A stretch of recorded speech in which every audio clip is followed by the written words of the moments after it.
Jarrett, you can tag out. Bart Keeler's tagging in from Hey, Bart. Bye, Bart. Hey, Jarrett. Bye, Jarrett. Jarrett's going to have the real world attack him, as is Nick. So obviously, hour number 2.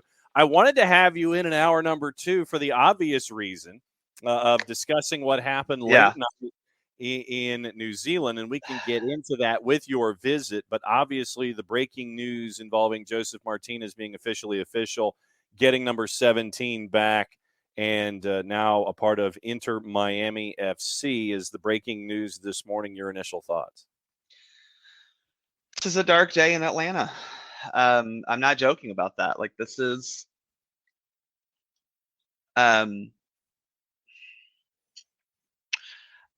I've been very much team Josef is also to blame for this situation being as bad as it got. However, there is a person who is still employed by this club who clearly was also a major contributing factor to this situation not being very good. And that person is still given major decision-making power.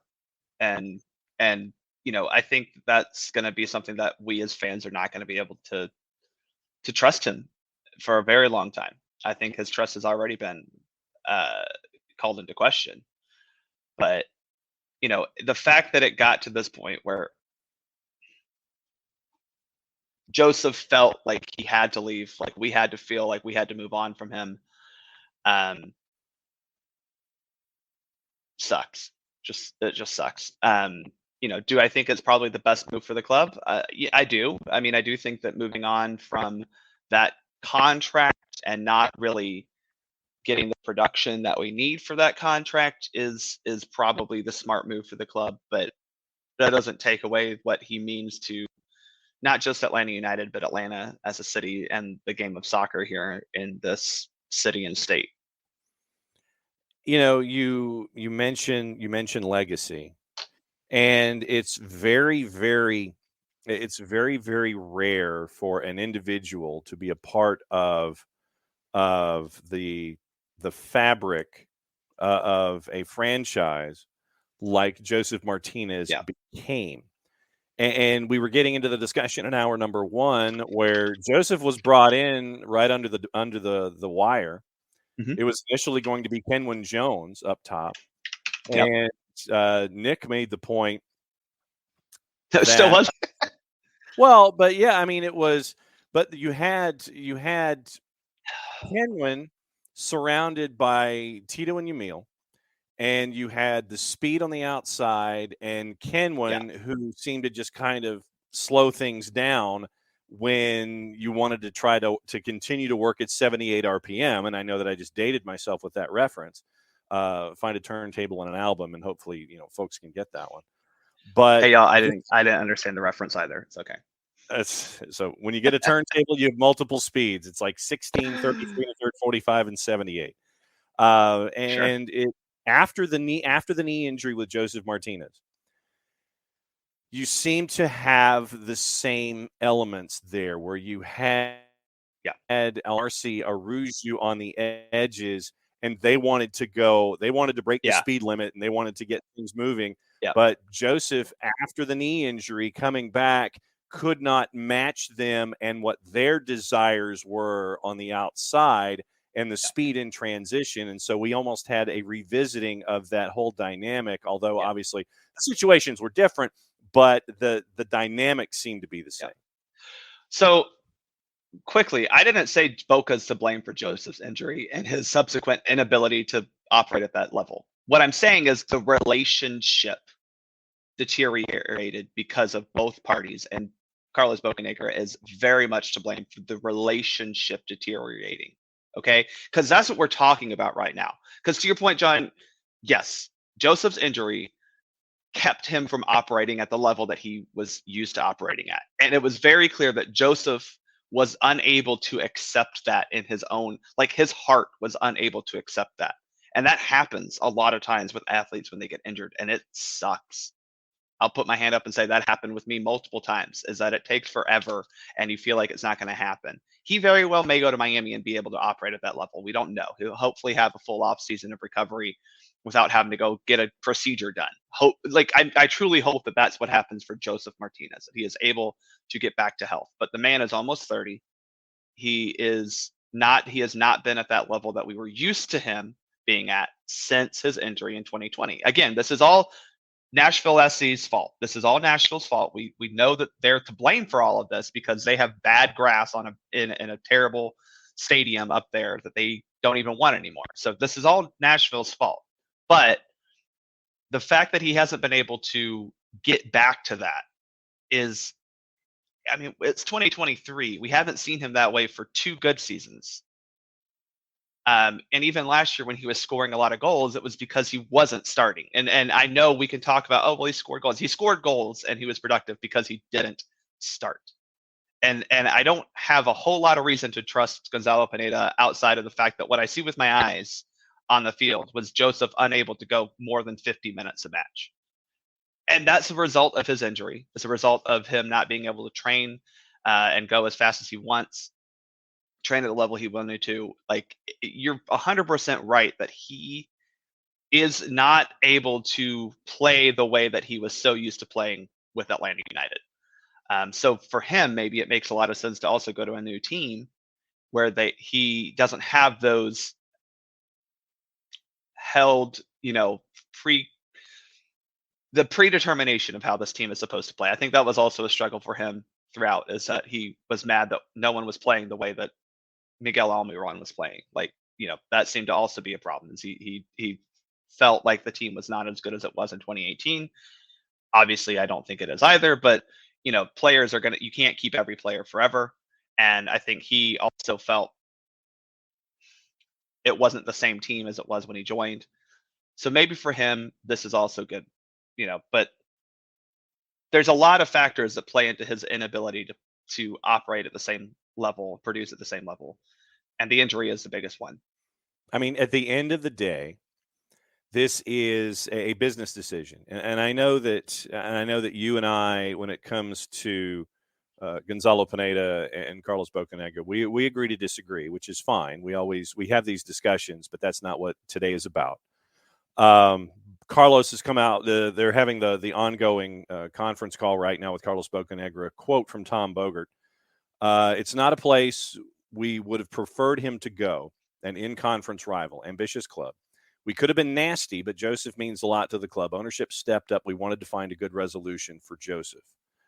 And I think that what you want to do as a club is, regardless of who the individual is, and we've seen this with Atlanta United, they want to do a solid to the player, and they want to do a solid for the player. You can go back to Carlos Carmona, who wanted to go home, and Atlanta United found a way for Carlos Carmona to go home. Starting all the way back there, Darlington Nagbe wanted to go home. So Atlanta United, they tried, it's like, hey, we really like you. We want to keep you here. But Darlington Nagbe wanted to go home. So they found a way for him to go back to Columbus. For Josef, it was finding another opportunity. Nick brought up a couple of different ideas. Family down there, no state income tax, those kinds of things. Finding a player a home in a situation is key, and it plays to the reputation that you want to set as a grande, as a club that Atlanta United wants to be. And so finding a destination for him, this could have gotten completely and totally nasty, because as Bart, you and I have discussed on this show in the past, Josef has had disagreements with every full-time coach that has been here with Atlanta United. But at the end of the day, they did him a solid, tried to find him a place where he thought he could flourish the next time through. So this will be interesting in all of this to see how all of this integrates. But once again, the pressure comes back to Atlanta United in trying to find those individuals that will fill the 7 position and the backup position behind. Gonzalo Pineda mentioned that they were looking at 3 transactions. My guess is one of them is center back, as they're chasing Alexander Cayens and everybody else on the planet seems to. And then now the striker 1 and striker 2 might be those 3. So there's a lot of stuff in play here for Atlanta United. Yeah, I mean, I think what you just said at the very end of that was, when it comes down to roster construction And again, we have to just understand that we're operating in a salary cap league. We're operating in a league that has a lot of restrictions on how you can pay players and whatnot. So again, what's the most frustrating in all of this is it seems like Miami has signed him to a high TAM contract for a year and an option, is I think is what I saw, but I'm not entirely sure because if I read that correctly. Regardless, it sucks that we weren't able to find that same deal. Again, I don't think that a deal was ever going to be made between Atlanta United and Josef Martinez. I think he was done. He was absolutely done with this club. I think I think there was a point where the relationship just got so untenable that the best thing involved was for both parties to just kind of sit there and it's like, all right, yeah, we get it. We'll figure something out. But what you've done now is move a designated player spot. So you have that open. Mm-hmm. You have whatever his salary was going to be this next year available. And you have the ability, but which, by the way, for everyone, it's not like his salary was like, oh, let's buy him down a little bit. It would have taken a lot of negotiating and whatever to make sure that it wasn't just going to be $1 million that he was losing. Like, it was going to be a lot of money he was going to lose. So you have now freed up your roster of, I think it was $4 million last year that he made, Definitely. which I want to say it was 4. But regardless, you've 4,141,667. That was his guaranteed compensation last year. So to buy him down, it would have taken almost what? Yeah, between buying him down or negotiating him down, we're talking about a 400% reduction in his salary at that point, or 300%. Yeah, I mean, you're trying to go from 4.1 to at least 1.2. Yeah, so you're TAM. Yeah, so you're looking at 20. You're basically a 75% salary reduction, and if you're that confident in your ability, that's not going to happen. And that is obviously his salary is the salary budget charge, whatever, is not 400 or it's not 4 million. It's 6, whatever the max is, or 615, 620. But you have a designated player spot, and now you're not using your TAM to pay Josef Martinez. You can use that on, you can sign a designated player striker, or maybe a center back if that's what it takes to get Alexander Callens here.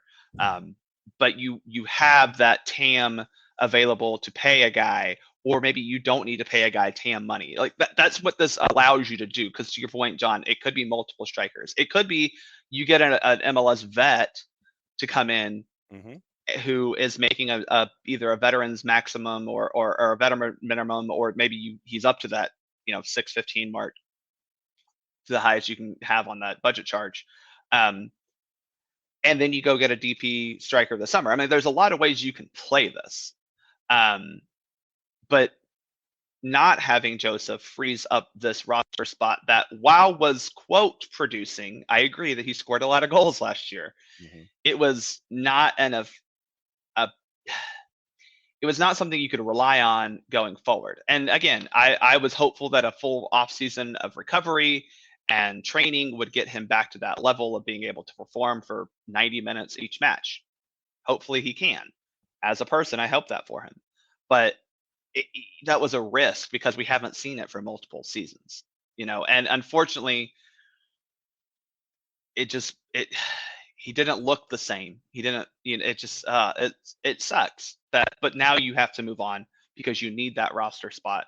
You need that salary, and you need to be able to use it to build the roster to hopefully get as Garth Lagerwey has clearly pointed out, a home playoff spot this season.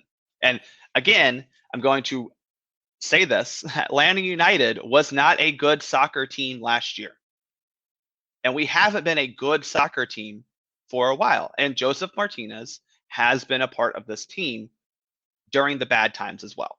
So sometimes you have to look at it and go, is this the reset we need? This is apparently what the reset needed to happen, that both the club and the player decided.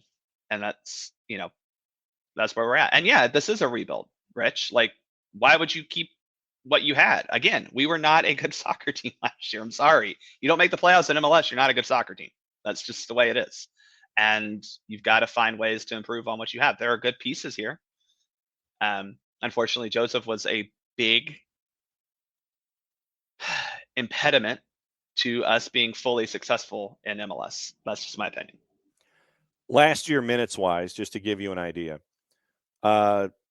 minutes played, and I'll go through. This is what happens when you're not sitting properly with posture. Minutes played last year, if you go into playing time for forwards and midfielders, Thiago Almada had 29 matches played, 25 starts, 2,372 minutes. I think that's what you're looking at minutes-wise for someone that is that DP, that is that individual that will be making that kind of an impact. And yes, I am using air quotes for those watching on Twitch. Last year, Josef Martinez, in 26 matches played, had 12 starts, only had 1,465 minutes. You had Caleb Wiley had more minutes. You had Ronaldo Cisneros had 1,700 minutes last year with 23 starts, 28 matches played. You had Luis Araujo played 28 matches, 26 played, 2,189 minutes. So when you're looking at minutes played, 3, 6, 9, Josef Martinez was 11th in minutes played last year for Atlanta United, starting in only 12 of those 26 matches that you're looking at. So you need someone who is going to be making that kind of impact.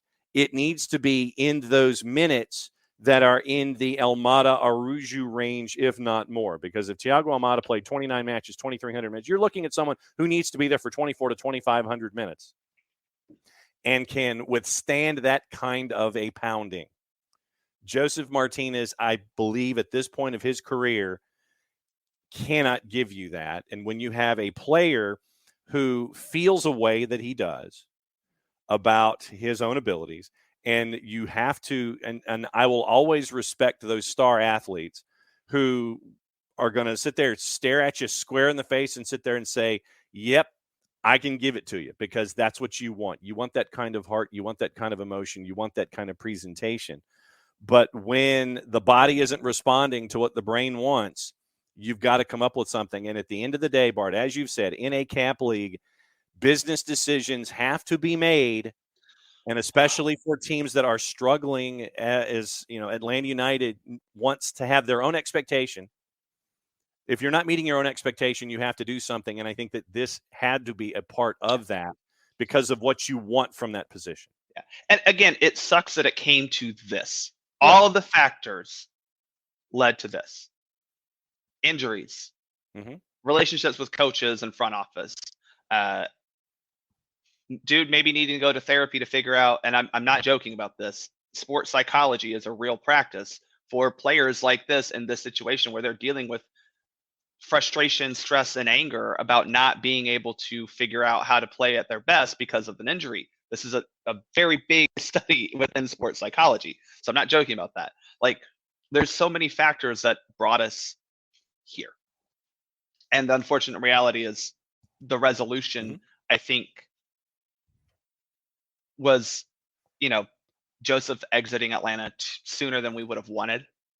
The unfortunate reality is he's going to a team in our conference, and I don't think there were many clubs in this league who are willing to pay Josef what he wanted to be paid, and B, willing to get a Josef Martinez striker who, again, they're not quite sure on. Miami was the perfect storm for not just a business decision, but as you mentioned, personal and family. But you also have a business relationship with Garth Lagerwey and Chris Henderson. Yeah. Which goes back to their time in Seattle. And when you have a dance partner, when you've got a dance partner like that, it can help move things along better than it would otherwise, where if you're trying to deal with, say, Neptune FC, and you don't know who the GM at Neptune FC is, it's like, hey, are you interested in this guy? I was like, no, I don't, why would I want to dance with you? I think that having that relationship also helped. You're probably right. Especially because, again, Miami was in a situation where they needed to fill a roster spot from a vacated designated player, because obviously Higuain no longer going to be there. Yeah. Now he's coaching their twos team. Did I see that correctly? That is absolutely correct. Yeah. That's pretty awesome. That's decent. That's a decent turnabout. So I was going to say that's not a bad coach to have. Yeah. It's like so who's the coach? Oh, Gonzalo Higuain. Yeah. That's a good guy to have in your coaching circles of that club. They got some. Well, anyway, it made sense for Miami. Like that's just where it comes down to as well. It made sense for Miami. It made sense for Atlanta. Obviously, I think the business part that sucks the most is that we're not going to physically get anything for him because we're buying him out. We're not getting a real transfer fee, if you will, for Josef Martinez. But yeah. I mean, LA Galaxy's done it before with players. Yeah, it is that one thing that you can do when you don't think that you can have any other kind of a transaction. Right. It is that get out of jail free card that teams can have here in Major League Soccer, because at the end of the day, players are associated with the league. The contracts are league contracts, even if you sign someone to a deal for your own particular team. Everyone is attached to the league proper. Yeah, Rich, it is the one buyout Atlanta is allowed this year. Yeah, so yes. This is this year's buyout that was used for Atlanta United. And that's why that Hindman buyout, that wasn't a buyout, is so important. Right. That was a mutual dissolution, basically. Yeah. And that was massive because that was very important because now we're able to do this with Josef, obviously. Yeah, it just, it's fitting that it's a gloomy day outside right now, John. You're not in Atlanta. It is overcast, foggy. I've been watching traffic for the last couple of days, brother. I know about all the traffic jams and crashes that are going on. Yeah, it's a gloomy day. The Dementors are here. Eat some chocolate today, y'all. Well, but I mean, the thing is that if you go back to your favorite teams, I mean, you go back to the Atlanta Braves when Dale Murphy went to the Philadelphia Phillies. And how that felt. You have that kind of, I mean, Hank Aaron when he goes to the Milwaukee Brewers, depending on, think of your favorite. I mean, we associate a lot of this, I think, with baseball teams. When our baseball team, our favorite baseball team has a player that goes away, the Twins, when the Angels pick up Rod Carew, those kinds of transitional moves. Yeah, they're going to be days like this. It just so happens that today it's attached to a soccer club that a lot of folks have their heart on their sleeves. They wear the jerseys, they bought the gear, and for someone that has been as impactful in more than one way, as impactful in his three dimensions as Josef Martinez has, sadly, these days come. And today was a day that's attached to Josef Martinez. Not everybody turns into Lou Whitaker and Alan Trammell. Not everybody's Al Kaline. You don't get the whole thing where you have a 20-year career and it's with one team, especially in soccer. Bart, as someone who is attached to Arsenal. Which, by the way, that's the mug this morning. Oh, I figured. It's the only thing bringing me joy in soccer right now. I figured, I mean, all I have to mention, guys like Olivier Giroud. Yeah.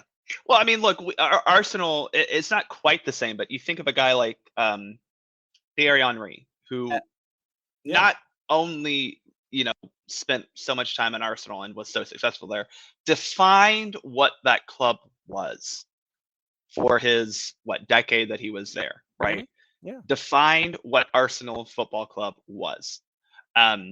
Wayne Rooney defined Manchester United during his days there. Josef Martinez defined, and more importantly, let's not define Atlanta United. And I mean this sincerely, built what Atlanta United was and is today. Mm-hmm. When Frank de Boer came in and said our fans are spoiled, which he's right, it's because of what Josef Martinez and the players at that point had built. Yeah, the expectation level, which escalated very, very quickly with the success that the team had in its first two seasons. Unfortunately, I think, and this is, where we as fans, again, get that spoiled moniker, is we felt like that was just going to always be there.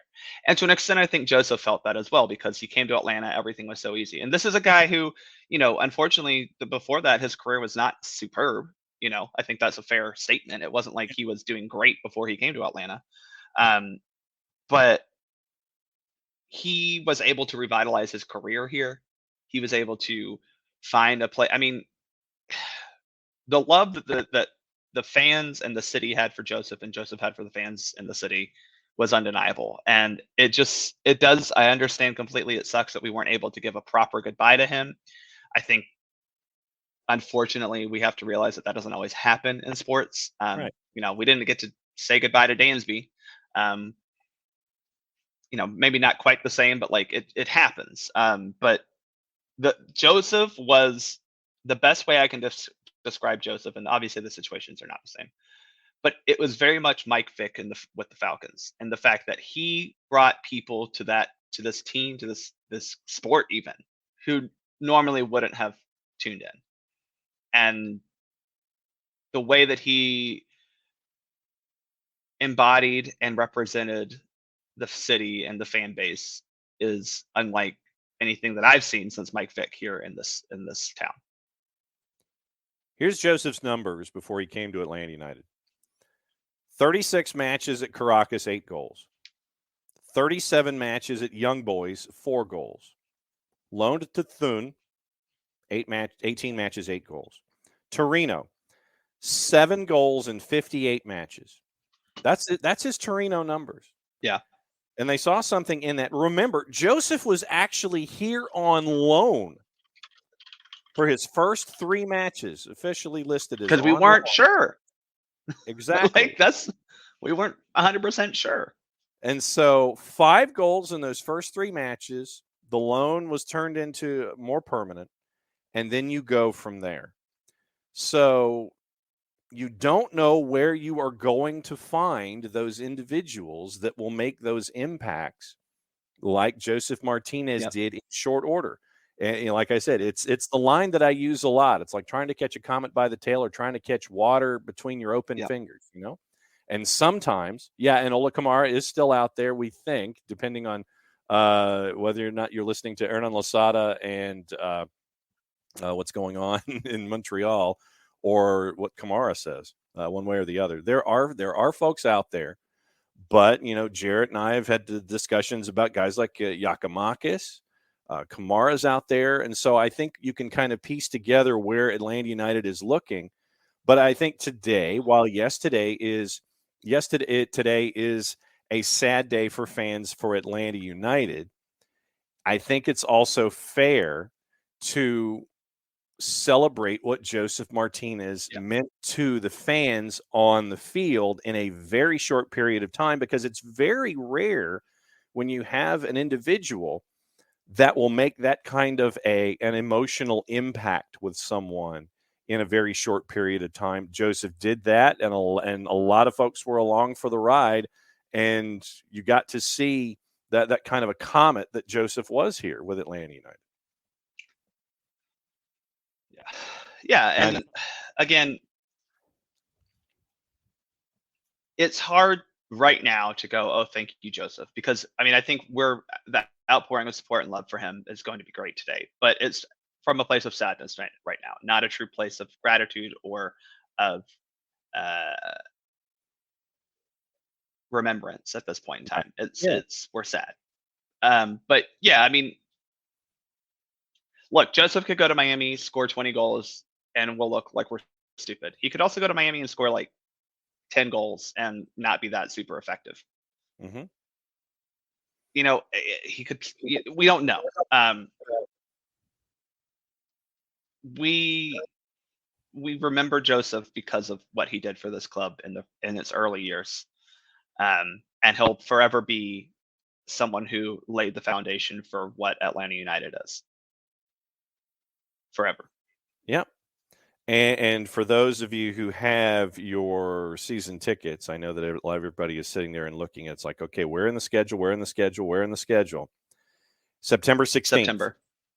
September 16th, 7:30 and that's the date that we're looking at for the home match. And I know that there's the away match in the suburbs, and May 6th. there you go. Thank you. You're a little faster on the draw than It's I on my am. calendar because that's where I'm going. I went zooming past the calendar. I know it's May 6th because I'm planning the trip. That's why. There you go. All right. I might be doing back-to-back away trips. One in Nashville, one in Miami. Yeah, it's in May to get you ready for the next topic that I wanted to get you to discuss here. Before all of the breaking news broke this morning, I wanted to have you on to talk about the women's national team. Yeah. How much of a late night was it for you?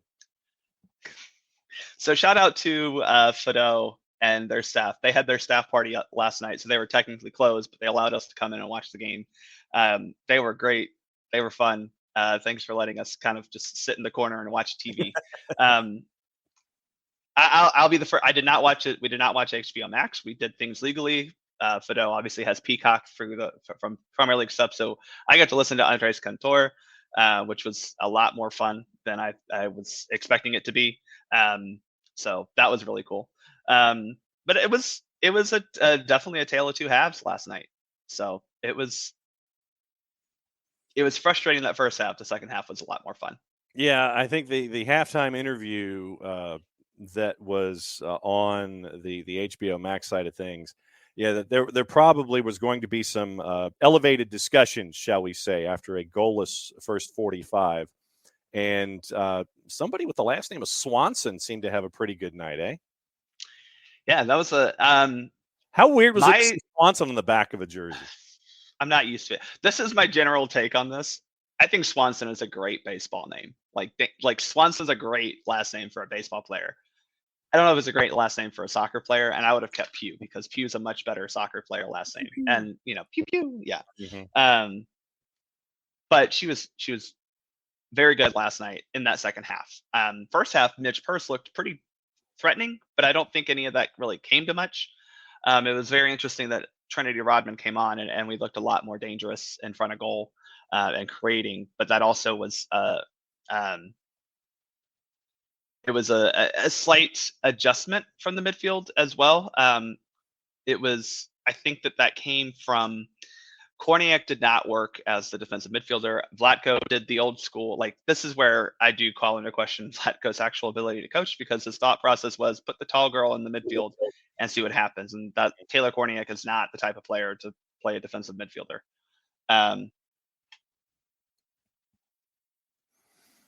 And I know you're multitasking. Yeah, sorry. Damn real world getting in the way as it always does. Hey, Cyrus, good work. Yeah. Yeah, not on my street, thankfully. It was, but to Burns' question, it's still frustrating to see Vlatko force Lavelle and Horan to play. But I think in the second half, it did work a little bit better. And I'm going to quote my friend Brett, who pointed this out very well. We work better when we work at Rose Lavelle's tempo. But too often we get stuck in Lindsey Horan's tempo. Okay. What we did, I think, in the second half, and this is the first time I've really seen this from Vlatko, was Horan. I don't know if this was truly a tactical adjustment. It just seemed like this to me. Horan dropped a little bit deeper so that we were able to connect a little bit better from defense to offense, obviously. And it wasn't like she was on the same line as Sullivan, who, by the way, that was an improvement. Getting Andy Sullivan in there, someone who was used to playing that defensive or holding midfielder position, that helped.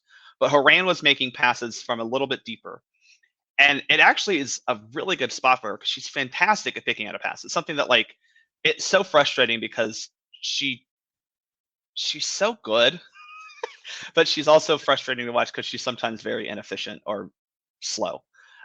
So having her there, she was able to find passes better, and we were able to get going quicker. But when she's up the field and on the ball, she's slow. Rose is not slow on the ball. Ashley Sanchez not slow on the ball. So having those two players as your actual attacking midfielders and having Horan as a little bit deeper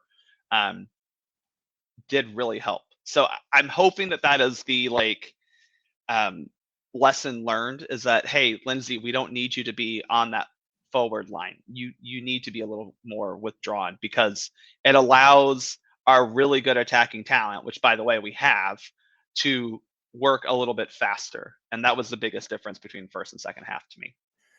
When it comes to this camp and these matches specifically, when you're going up against I want to say it was a plus 4,400 underdog going into this match last night, what would you like to learn? What did you anticipate learning? How much can you take away from two matches where you are the profound favorite across the board, other than getting adjusted to travel and venues that you're going to be at in 5 or 6 months? Seriously, what were you looking for in the takeaways from these matches so far away from the United States? I wanted to see Vlatko, and he did. I don't agree with it, but I wanted to see Vlatko actually try something slightly different. And he did with Korniak at defensive midfielder. I don't think that was exactly the best thing to try, but whatever.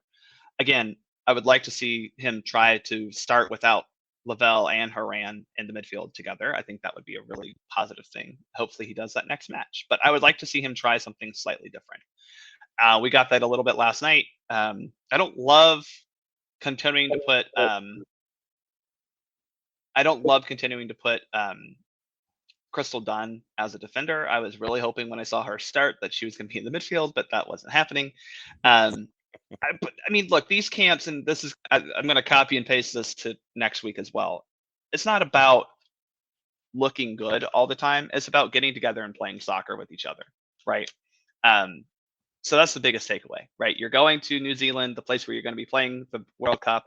You're seeing both Auckland and Wellington, where you're going to be playing all of your group matches. You played last night. You played in the stadium in which you'll play Netherlands, which is the key match in group, whatever group we're in. E, D, one of those. Insert group here, yeah. Yeah. So yeah, that's a positive, right? But just playing soccer together is really the positive, because I mean this team, and we've said it for how many windows now, is not full strength. So the fact that most of the girls are playing together is good. And I know that I think New Zealand was without 11 of their preferred individuals on the roster that was in this matchup. Burned on Lindsay Horan. Problem with Horan playing deeper is that she's not good defensively unless she's paired with a world-class 6 like Ertz or Henry. So against better teams, this will hurt you. See the Spain-England matches. Well, yeah, but she wasn't playing deep in those matches, though, Burn. That's my point. She was trying to be the tempo setter, attacking midfielder, and that's what I'm talking about. We can't have both her and Rose do that. If she just sits a little bit deeper, she's not putting in that much defensive work, because you're kind of sharing that with your defensive midfielder, but it allows her to be more involved with actual build-up instead of the attacking phase of play, and that's where I think she's used best. So it's not a defensive thing, because look, also I don't think that we have anyone in our camp right now who's going to be able to defensively put in the same work that we need to beat England or Spain. But the problem there in those games also is we weren't able to connect back to front very well at all, and that's where she resolves that issue. To David's point, he likes your Rose tempo comment the best. Playing at Rose pace, we have more turnovers, but they're deep in the attack and can counter effectively. Yeah, well, I mean, I think, again, it comes down to the fact that you have Mal Pugh, Sophia Smith, Midge Purse, Trinity Rodman, Lynn Williams. Those are 5 players who don't play this game slowly. Yeah. They're out there to run and go to goal. And Alex Morgan is a player of similar ilk. That's kind of her goal, that's her game, as she goes direct to goal. So it's not direct and kicking it long, but it is a direct form of play. And I think that's something that, as a team, we need to take a little bit more advantage of, is we have players who like to go score goals. Let them go score. So yeah, the Rose tempo thing is just because she is also someone who's looking to turn and go upfield at a quick pace. That allows the other players to go as well. And I think it just puts the team under more pressure. New Zealand is a team known for being defensively strong. They're obviously not as good as they have been. They obviously weren't at full strength last night. Neither were we, but it's a noticeable difference when we're trying to go faster. And that's something that Lindsey Horan just doesn't do. But I will point out, she had multiple line breaking passes that led to shots on goal, right? It wasn't quite those shot creating actions ones, but it's like you found this pass from your deeper position to an attacking player who was then able to create an attacking sequence that led to a shot on goal. And it was very quick. It wasn't like, oh, she found this pass and it was her pass, another pass, another pass, and a shot. So it's like those are where we found a little bit of actual like difference from what we've been seeing from the Vlatko teams, who kind of seem very slow and like aimless. Because we saw that in the first half. There was a lot of crosses, and the second half was not that. Couple of other things that I wanted to get your thoughts on this morning, and let me know when you turn into the real world and have to continue chasing after Adobe Illustrator. The bane of your existence, which we do. It's know. actually InDesign this morning. Okay. I don't do graphic design, but I have to. This is why. Anyway. Did you see from the Welsh FA where they have reached an agreement with the men's and women's national teams to achieve equal pay? The new agreement covers the period up to and including the 26 FIFA World Cup and the 27 FIFA Women's World Cup. So Wales now has an equal pay agreement reached between the FAW and the national teams. That is progress. That's very good. I think the general takeaway that people obviously want to like yell about with this argument is, look, these groups of players are both employed by the same employer, doing essentially the same job, right? They're both groups are players for the national team. So they need to have equitable pay scales, right? Obviously, some things may not be truly equal. I understand this. That's another fight for as we continue this march toward actual equality. But that is a huge step when you're talking about Wales, right? Not a no-name country. I think Netherlands is also part of this now. So the legacy that this women's national team group, the WNT Players Association, has started is really awesome. What needs to happen now is FIFA needs to do their part, because we need to make sure that the FIFA World Cup is definitely on more equitable pay scale, because the FA is doing it is fantastic, right? That's great. They're going to get them the same amount of money for just playing games, which is what we need. But it does go above just the FA level. It needs to be at the international level. These competitions need to have equitable pay scales anyway. Well, and at the same time, it's fantastic to see equitable pay scales, but I think that the second level stuff that we look at, travel, make sure that is equitable. Make sure that you're staying in the same kinds of hotels. Make sure that exactly there. Exactly. Those kinds of those second level things that, I mean, it's fantastic that this is a great first step, but the treatment of the athlete is, for me, that secondary point that you've really got to look at in these situations. Yeah, you can sit there and go, okay, shiny object, they're making the same amount of money, but are they treated the same as they train? Do they have the same amount of access to physios and to therapy, and making sure that they are the athlete that their national team wants them to be and the National Association wants them to be? That's where I would caution folks in these situations. Yeah, but I want to see if they're treated equitably or equally, equally, whatever, treated the same when it comes to their day-to-day activities and as they are members of their Fed. I think that that's the key here too. So that is something that when I was learning about kind of the Title IX impact and the actual application of Title IX back in college as a sports studies minor, of one of the 3 minors I had, that word equal is tough, right? Because equal implies everything is the same, right? If you spend X amount of money on the men's program, you have to spend the same money on the women's. And that's not always realistic for a lot of reasons. The term that's used most is equitable, because for example, this is straight up Dr. Joe Smith from Lenore Ryan University taught me. A men's basketball shoe probably costs a little bit more than a women's basketball shoe. At this time, back in 2010, that was a fairly commonplace thing. That doesn't mean so if you're saying that the top of the line shoe is $150 for the men, but it's $130 for the women, there's going to be a discrepancy there. But what you just said is the equal treatment, right? Well, we're getting you the best shoe. We're getting you the best hotel. You're staying in the 5-star hotel. You know, you're here in the States. Both teams have access to childcare, right? Because again, yes, that's big for women, but you know, you've seen Walker Zimmerman take his kid to camp. It's not like the men's team doesn't have kids, you know, like they need to provide both sides with these services and this treatment. It's not just, oh, they're both getting $50 to play a game. It's you're getting the same treatment, as you said. You're getting, you know, if you have you stay at the Hilton, well, you can't expect the women's team to stay at the Days Inn. No offense, Days Inn. None. Yeah. It can't be the Roadway. It can't be. It can't be right. the Days Inn or anything like that. The Night's Inn is not acceptable when the men's team is. We saw what the men's team stayed in Qatar. So. Mm-hmm. Yes, and then along those same lines, required/requested reading today. Today's reading assignment. Players Tribune. I don't know if you saw this article. Players Tribune, an article written by Sarah Bjork Gunnarsdottir. What happened when I got pregnant?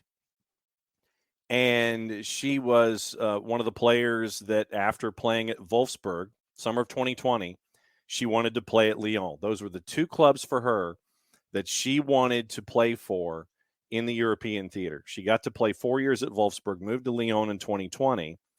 And then when she was at Lyon, she got pregnant with, and so it goes into all of the issues that Lyon tried to put up as roadblocks for her to get paid while she was away on maternity. Yeah. And how they handled the whole situation, which is just it's disappointing. But yes, I know we still have this shameful player treatment in this day and age. But it was an article that she wrote first person. Sarah Bjork Gunnarsdottir, who now is at Juve and playing for the Juve women's team, Iceland national. And it goes through how Lyon, who was supposed to be this bastion of coolness when it came to playing in the European theater, basically treated one of their players like ish when she was pregnant. So first person detail, Players Tribune. There's no paywall or anything there. But I would. It's titled "What Happened When I Got Pregnant" from Sarah Bjork Gunnarsdottir, and it was released yesterday. So that is the requested reading for today about how there's a long way to go when it comes to equitable treatment of players and not fighting a contract that you've signed and agreed to. And it's shameful treatment, and we all need to do better. But that's requested reading for today is the playerstribune.com and the article from Sarah Bjork Gunnarsdottir. What else is on your mind this morning before I let you go back to the real world? Well, look, Jarrett and I have talked about this before. I'm going to reiterate it. Be nice to the Atlanta United Twitter admin today. Yes. They didn't make this decision. Nope. Channel your anger to the correct people, but that's not the Twitter admin. I promise you. Be nice to them. They're going to have a bad day as well. So just remember that. Yeah. Look, this is a chance for Atlanta United to rewrite itself and create a new future and not rely so much on the history. Because we've tried to rely on history for a couple years now, and it hasn't gotten us anywhere. Again, we've missed the playoffs 2 of the last 3 years. We haven't had a home playoff game since 2019.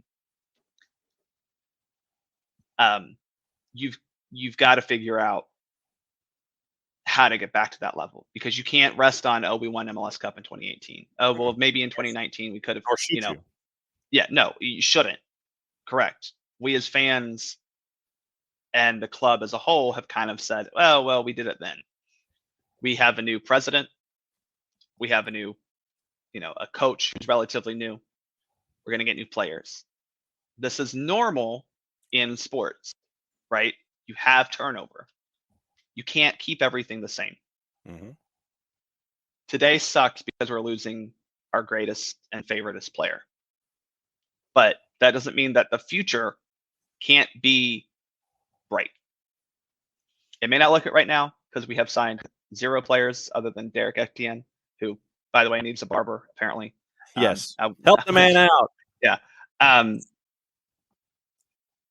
know it's hard to look forward and be positive, and I'm not going to be positive necessarily, but just have hope that this move does bring about positives in the future. Yeah, just be understanding that that this is a piece to a desired result, and unfortunately, it just happens to be attached to the number one player over the last 4 years for the organization. But once again, as we have said all morning long, these events happen. Unfortunately, today for Atlanta United fans, it was attached to Josef Martinez, who had a no trade clause. It was divulged by the league. He had a no trade clause, and so basically, it was technically under the eyes of Major League Soccer, it was a reassignment. Yes. So that is, and Emilio, that's what we're here for. I mean, days like today, if it just so happens that it evolves into group therapy, that's what it's here for. That way we get all of the discussion out and we start moving forward. But yeah, today was Josef had a no trade clause. He, as a property of Major League Soccer, was reassigned within Major League Soccer. He wanted to go to Miami because of the ties that are there. And so a deal was worked out. And so now he is a part of Inter Miami. You have the pictures with Chris Henderson in the golf shirt. Josef is in his practice jersey holding up the 17, signing a contract. And so it is officially official. So it's been a very, very busy news day. Bart, as always, you've got golden ticket status. You know when you can crash. And make sure that all of the real world stuff is taken care of, obviously. But yeah, just seriously, as you well know, and the thing is, what we've got to figure out come the regular season is when you're going to visit regularly, so we can have your thoughts. Yeah. Outside of SoccerForUS, what's the latest with SoccerForUS past EP52? Well, we'll have a recap of the friendlies from this January coming out when they're all said and done. Probably more focused on the women's because there's actual things to take as opposed to the men's, which is just going to be a collection of players by playing under a coach who probably won't be there much longer. So look for that at the end of the month. Yep. And so there's going to be a lot of that discussion as well. So Bart, go back to your day. Thanks for hanging out with us, especially in a breaking news situation. SoccerForUS, at SoccerForUS, that's the POD involving Bart. At Bartimus Prime 19 as he waves us away and sips from his Arsenal mug as they are 8 points clear at the top of the table. See, we didn't even get into the Premier League discussions with Bart. So